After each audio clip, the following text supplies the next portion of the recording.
Hi hello welcome to today reports. இப்போ நம்ம பார்க்க போகிறது killer of the flower moon Hollywood படத்தினுடைய திரை விமர்சனத்தை பற்றி தான் பார்க்க போகிறோம். இந்த படம் ஒரு American epic western crime drama ஃபிலிம்ங்க. இந்த படத்தை டைரக்ட் பண்ணியிருக்கிறது மார்ட்டின் ஸ்க்ரோசன்ஸ்.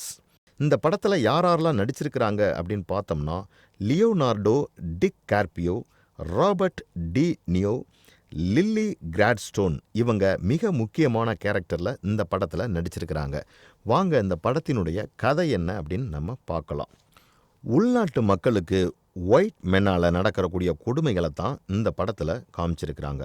இந்த படம் ஃபுல்லாகவே ஆடியன்ஸை என்கேஜ் பண்ண வைக்கிறது கஷ்டம் மற்றும் என்டையர் சிவிலைசேஷனை அழிக்கிறதோட விஷயத்தை அட்ரஸ் பண்ணும்போது இந்த படத்தினுடைய டைமிங்ஸ் ரொம்ப கம்மியாக தான் எடுத்திருக்கிறாங்க. இந்த படம் 3.5 hour ரன்னிங் டைமில் இருந்தும் கூட அவங்களுக்கு நடக்கக்கூடிய கொடுமைகளை ஃபுல்லாக எடுத்து காமிக்கிறதுன்னு ஒரு காம்ப்ளெக்ஸ் அண்டு சேலஞ்சான விஷயமாக கூட இந்த படத்தில் பார்க்கலாம். மார்ட்டின் ஸ்கோர்சிசி தான் இந்த படத்தினுடைய டைரக்டர். இவருடைய படங்களை பார்த்தீங்க அப்படின்னா crime, wealth, family, love, brotherhood, violence and ரிடம்ஷன்னு நிறைய தீம்ஸில் தான் படம் எடுத்திருப்பார். இவர் Leonardo DiCaprio and Robert De நிரோயோட மறுபடியும் இந்த படத்தில் என்ட்ரி கொடுத்துருக்கிறாரு. ஏற்கனவே இவங்க 3 பேரும் ஒன்றா படத்தில் ஒர்க் பண்ணியிருக்கிறாங்க. அதனாலேயே இந்த படம் கண்டிப்பாக ஒரு விஷுவல் அப்பீலிங் அண்டு வெல் மேடான ஸ்டோரியாக இருக்கும் அப்படின்னு சொல்கிறாங்க. அமெரிக்கன் ஜேர்னலிஸ்ட் டேவிட் கிரான் 2017 எழுதின புக் தாங்க killer of the flower moon, the Osage murders and the birth of the FBI. இந்த புக்கோடைய கதை தான் இந்த படத்தில் எடுத்திருக்கிறாங்க. இது 1920களில் ஓசேஜ் நேட்டிவ் அமெரிக்கன்ஸை எப்படி கொன்னாங்க அப்படிங்கிறத உண்மையான சம்பவத்தில் தான் படத்தை சொல்லியிருக்கிறாங்க. எப்போ ஓசேஜ் பீப்புள் லேண்டில் ஆயில் கிடைச்சதோ அப்போவே இந்த மக்கள் கொல்லப்படுறாங்க. ஆட்டோமேட்டிக்காக இந்த கொலைக்கான பின்னணி என்ன அப்படிங்கிறத கண்டுபிடிக்கிறதுக்காக FBI ஃபார்ம் ஆகுது. இந்த படத்தில் லியோனார்டோ டிகார்பியோ, எர்னஸ்ட் பர்க்லிக் நடிச்சிருக்கிறாங்க. Robert De Niro, Williams King ஹேலேவா நடிச்சிருக்கிறாரு. இந்த படத்தினுடைய பிகினிங் சீன்ஸில் எர்னஸ்ட் வேர்ல்ட் வாரில் சண்டை போட்டுட்டு சீரியஸாக இன்ஜுரியோடு வர்றாரு. அப்போ தான் அவருடைய அங்கிளான வில்லியம்ஸோட ஃபார்முக்கு போகிறாரு. என்னதான் வில்லியம்ஸ் இந்த ஓசேஜ் பீப்புள்கிட்ட ஃப்ரெண்ட்லியாக பழகினாலும் அவங்கள கொன்னுக்கிட்டு அவங்களுடைய வெல்த்தை திருடணும் அப்படிங்கிறதான் அவருடைய மாஸ்டர் பிளானாக இருக்குது. இப்போ எர்னஸ்டோட அங்கிள் ஹேல் முல்லேன்ற ஒரு பொண்ணை காமிச்சு அவளை லவ் பண்ண சொல்கிறாரு.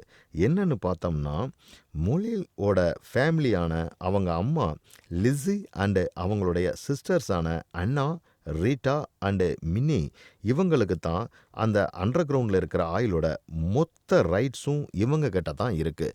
ஏர்னஸ்டோட ஆக்டிவிட்டி பார்த்தீங்கன்னா இந்த வெப்போன்ஸை கடத்துறது அண்ட் டாக்ஸி டிரைவர் யாவும் வேலை பார்க்குறாருங்க.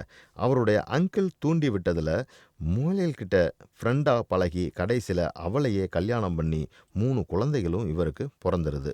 இப்போ தான் நிறைய ஓசேஜ் பீப்புள் மைஸ்டீரியஸாக இறந்துட்டு போகிறாங்க. லோக்கல் போலீஸும் ஒழுங்காக இன்வெஸ்டிகேட் பண்ணாமல் இருக்கிறாங்க. இதனால் அந்த கம்யூனிட்டி பீப்புள் அவங்களோட ஒரு சில ஆளுங்க வாஷிங்டன் டிசிக்கு ஹெல்ப் கேட்குறாங்க, அனுப்பி வைக்கிறாங்க. இதுவும் அவங்களுக்கு ஸ்மூத்தாக போகலைங்க. நிறைய த்ரெட்டனிங் வருது. இப்போதான் மோலே தன்னுடைய உடம்பு சரியில்லை அப்படின்னாலும் பிரசிடென்ட் கால்வின் கோலேஜை மீட் பண்ணுறாங்க. அப்போதான் பர்னியூ ஆஃப் இன்வெஸ்டிகேஷன், அதாவது BOI agent Thomas Bruce white senior அந்த கொலைக்கான காரணத்தை கண்டுபிடிக்கிறதுக்கு இந்த ஊருக்கு அனுப்பி வைக்கிறாங்க.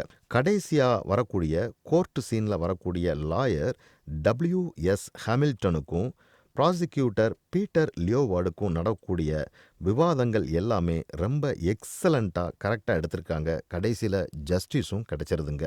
இந்த படத்தினுடைய சினிமாட்டோகிராஃபி அண்ட் மியூசிக் ரெண்டுமே ரொம்ப செமையாக இருக்குது.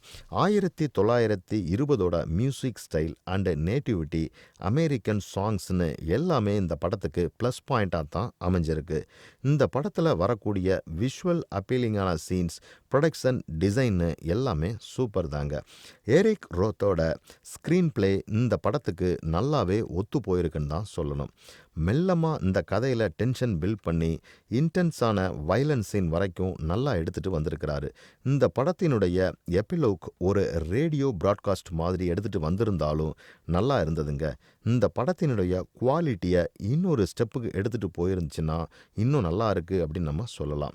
லியோனார்டியோ டி கார்பியோ அவருடைய யூஷுவலான ஹேண்ட்ஸம்ஸை மறைச்சு ஒரு வீக் அண்டு குட் ஹார்ட் பர்சனா ரொம்ப ஹானஸ்டிங்காக வராருங்க. அதே சமயம் ராபர்ட் டி நிரோவும் ரொம்ப ஒரு எக்ஸலண்ட்டான ஒரு டஃப்பான கேரக்டராக நடிச்சிருக்கிறாரு. லில்லி கிராட்ஸ்டோன் மோல்யோவா ரொம்ப அழகா டிக்னிட்டியோட நடிச்சிருக்கிறாங்க. இந்த படத்தில் எந்த ஒரு கேரக்டரும் ஏன் இப்படி நடந்துக்கிறாங்க, அவங்களுடைய மோட்டிவ் என்னன்னு நமக்கு கிளியராக புரியலைங்க. நம்மால் ஒயிட் பீப்புளோட மோட்டிவ் கிளியராக புரிஞ்சிக்க முடியுது. அதே சமயம் ஓசேஜ் பீப்புள் எல்லாம் ரொம்ப சிம்பிள் அண்டு சஃபர் ஆகிற மாதிரி காமிச்சிருக்கிறாங்க.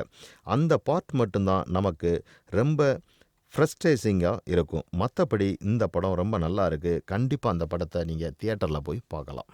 இந்த மாதிரி சினிமா செய்திகளை உடனுக்குடன் தெரிந்து கொள்ள தேர்ட் ஐ ரிப்போர்ட்ஸை பாருங்கள். கமெண்ட் பண்ணுங்கள், லைக் பண்ணுங்கள், சப்ஸ்கிரைப் பண்ணுங்கள், ஷேர் பண்ணுங்கள்.